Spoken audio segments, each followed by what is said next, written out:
Hello students, आज आपण log कसा फाइंड आउट करायचा तो पाहणार आहोत. त्यासाठी आपण एक नंबर कन्सिडर करूया, लॉग ऑफ बेस 10 602.4. ओके, ह्या नंबरचा जर लॉग काढायचा असेल तर आपण काय बघतो, दोन गोष्टी चेक करतो. एक म्हणजे कॅरेक्टरिस्टिक अँड सेकंड म्हणजे मॅन्टिसा.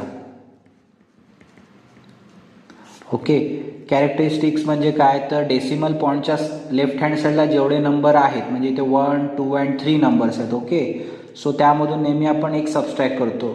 Okay, 3 - 1 = 2. This is your characteristics.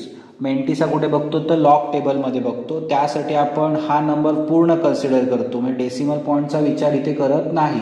तिथे 60 बघतो, 60मध्ये 2 आणि 4 बघतो. आपण असं इथे अंडरलाईन करूया, 60मध्ये आपल्याला 2 चेक करायचं आणि मीन डिफरन्समध्ये 4 चेक करायचा. ओके, तर आपण चेक करूया.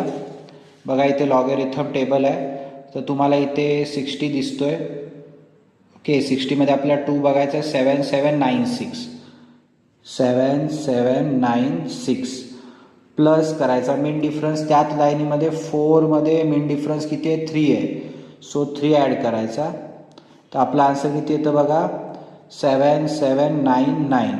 ओके, मग नेक्स्ट स्टेप आपली काय असते की ह्याचा लॉग काढण्यासाठी ही जी व्हॅल्यू आहे ती ॲज इट इज इथे 2 लिहितो, त्यापुढे डेसिमल पॉईंट आणि हा number as it is 2.7799. Okay, हा या नंबरचा लॉग आपण फाइंड आउट केलेला आहे. ओके.